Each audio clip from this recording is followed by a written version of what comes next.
often what we want to actually do is the opposite of what we have done. Let me explain that briefly, and then we finish off this program looking at it properly. So let's assume at the moment that we've set valid to false. Let's imagine if we set valid to true, the opposite of what we did.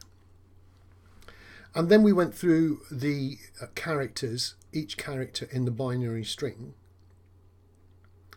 And the opposite of checking whether it's a 1 or if it's a 0, if we check that it wasn't a 1 or wasn't a 0, in other words a letter, then we could change valid to true, valid to false there. True there, sorry. So these two are going to sort of reverse themselves. That's going to become true. That's going to become false.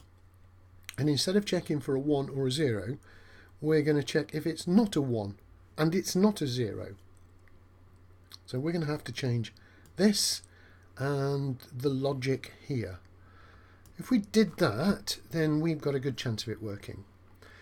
Before I go there, this each character is beginning not to make sense. Now we can either have a variable which makes sense here for each character in my binary string, and then we're saying if each character equals 1, which makes it sound like we're running through the loop. I would much prefer to have this as character for character in binary string, and then I can use character here, which would make a little bit more sense when we are checking the variable. So if the character is 1 or if the character is 0 is more meaningful than if each character is 1 or each character is 0. Again, it's up to you. You could call this elephant if you want. It really doesn't matter. But a good program, a well-written program, will think down at this level of detail on how we call things. So, okay, I'm going to make these the opposite to what they were. So here, valid is going to be true, and here valid is going to be false. So we're going to change that flag depending on this. And instead of checking for 1s and 0s, we're going to check if it's not a 1 and it's not a 0. To do that, we need the not statement. Okay, if it's not 1, so it's going to check if the character is 1. If it's true, it's going to invert it with a not. We're going to do the same on this side. Not character equals 0. And instead of having it as an or, which means, let's see now, let's do some work down here. So if the character wasn't a 1, so we're looking at this. So if the character wasn't a 1, let's say it was an A, that would be a true statement. But if we kept the or, okay, we've got to be very careful. Or if the character is not a 0, then we come into the loop.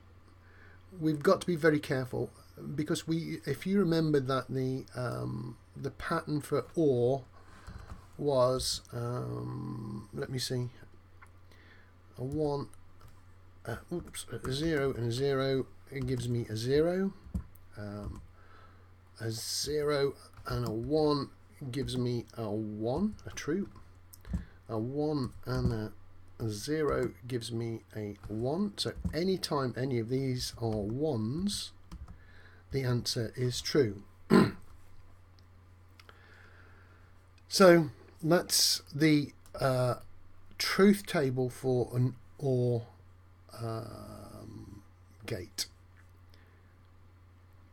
So if the character isn't a 1, so if we typed it in an A, okay, that would be fine. The character isn't a 1, it's an A. It would come down here and it would set valid equal to false.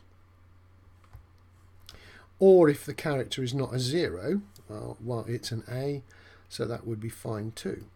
The problem we're going to have is when we're dealing with actual ones and zeros. If the character, well, let's do this one.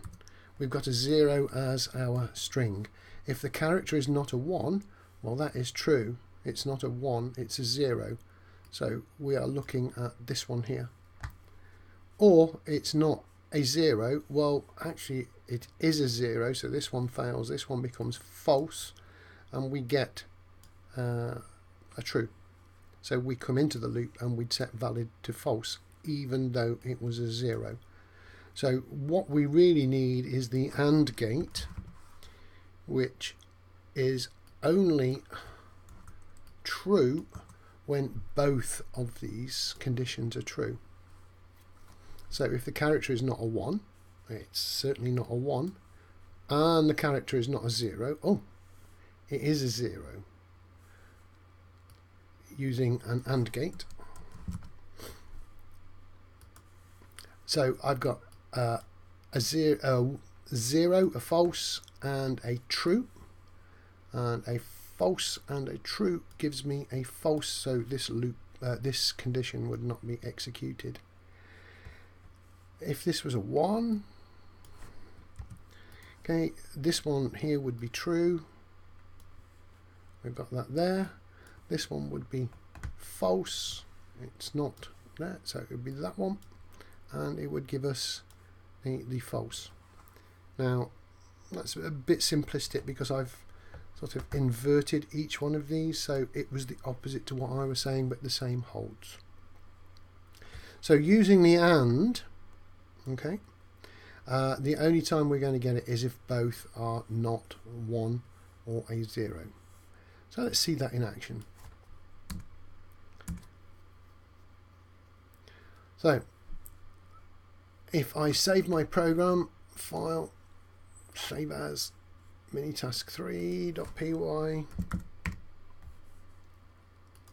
save, yep, run my program, let's test it.